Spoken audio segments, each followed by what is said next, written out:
السلام علیکم، کیسے ہو آپ؟ امید کرتی ہوں کہ اچھے ہی ہوں گے اور گرمی جھیلتے ہوئے ہوں گے۔ گرمی بہت ہے اس ٹائم۔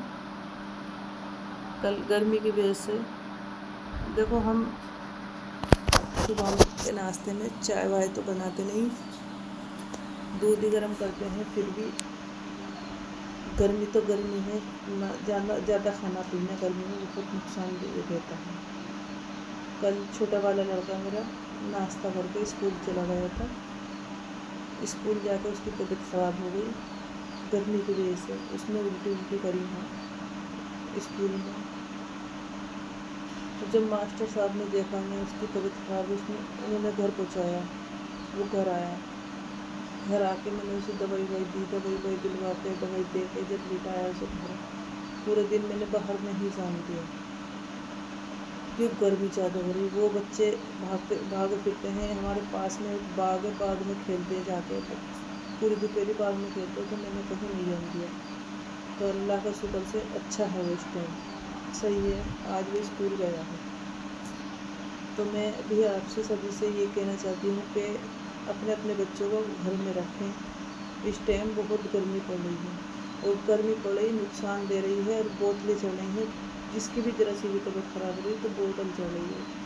تو اپنے بچوں کو اسکول سے آنے کے بعد اپنے گھر رکھیں، بلکہ کیا میں موبائل دیکھ رہا ہے تو موبائل ہی دیکھنے دیں انہیں، موبائل سے کچھ نہیں بگڑنے کا، لیکن وہ باہر جو جا رہے ہیں تو اس سے نقصان دیتے ہیں بچے، تو نقصان ہے۔ کیوں گرمی پڑ رہی ہے، لو لگتی ہے، اور پھر جب وہ باہر سے آتے ہیں تو ایک دم پانی پیتے ہیں تو وہ نقصان دیتے ہیں بچے کو۔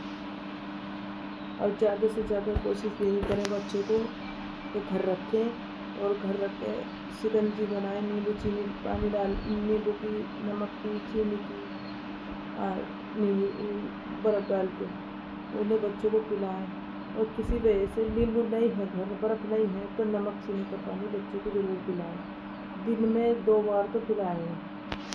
کیوں؟ چینی تو دیکھو سب کے پاس رہتی ہے، نمک بھی سب کے پاس ہی رہتا ہے، تو بچوں کو اگر نمک چینی کا پانی پلائیں گے تو یہ جو سستی سی جو آتی ہے، پیروں میں درد ہونے لگتا ہے، تھک گیا ہوں میں، مجھ سے اٹھا نہیں جا رہی ہے، بچے ایسے کہتے ہیں، تو یہ سمسیا نہیں ہوگی بچوں میں۔ تو اپنے بچوں کا دھیان رکھیں، اور زیادہ سے زیادہ کوشش یہی کریں کہ گھر رہیں بچے، ٹھیک ہے؟ گرمی اس ٹائم اتنی ہے بہت زیادہ، اگر کمرے میں بچے ہیں تو پتہ نہیں چل رہا دھوپ کتنی تیز ہے کتنی نہیں ہے، ورنہ اگر کمرے سے باہر جب نکل جائیں، کمرے سے کیا باہر کو اگر میں جاتی ہوں نا مارکیٹ، تو اتنی گرمی پڑتی ہے، پتہ گنے کے جوس والے راستے میں ملتے ہیں، گنے کے جوس والے راستے میں ملتے ہیں، وہ جوس بیچتے ہیں، اس میں نیمبو بھی ہوتا، پودینے بھی ہوتا، برف بھی ہوتا ہے، تو وہ بھی فائدہ دیتا ہے ویسے۔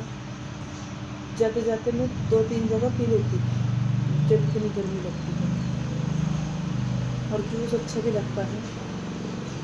پہلی بات تو یہ ہے کہ اس ٹائم تو جانا آنا کہیں کو بیکار ہے، اپنے گھر میں رہے، وہ اس سے اچھا کوئی چیز نہیں ہے۔ اور کھانے میں بھی زیادہ بھاری چیز نہیں بنائیں، اڑد چھولے ایسا کچھ نہیں بنائیں، ہلکی سے ہلکی سبزی بنائیں، جیسے کہ دہی، رائتا، بندکی کا رائتا، لوکی کا رائتا، ہلکی سبزی بنائیں، کیونکہ بھاری سبزی جو ہوتی ہے گیس بناتی ہے، نقصان دیتی ہے، تو یہ سبزی کوئی مت بناؤ۔ اتنا کھایا جاتا ہے، سردیوں میں تو کچھ کھا بھی لیتے ہیں، گرمیوں میں کچھ نہیں کھایا جاتا، صرف گرمیوں میں مل جائے شکنجی اور پانی ٹھنڈا پینے کو، اس سے ہی پیٹ بھر جاتا ہے گرمیوں میں، اور سردیوں میں تو خیر کھا لیتے ہیں۔ اور اس ٹائم تو دال چاول، رائتا چاول، روٹی تو دیکھو ہمارے گھر تو کوئی کھاتے نہیں جلدی سے گرمیوں میں، صبح میں بس تھوڑا سا دودھ گرم کرتے ہیں، دودھ کے ساتھ تھوڑے سے بسکٹ لے کے 2 چار، اور اس کے بعد پورا ناشتہ ہو جاتا ہے۔ دوپہر میں بچے یہی چاہتے ہیں کہ دہی میں چینی گھول کر روٹی کھا لو، اس سے وہ بھی صحیح رہتی ہے، چینی ڈال کے دہی میں اور روٹی کھا سکتے ہیں آپ، وہ بھی صحیح رہتی ہے۔ کیوں؟ اس سے نہ تو پیاس لگے اور نہ ہی گرمی لگے، وہ صحیح رہتی ہے، کھانے کے لیے ٹھنڈی رہتی، پیٹ میں بھی سکون کرتی ہے۔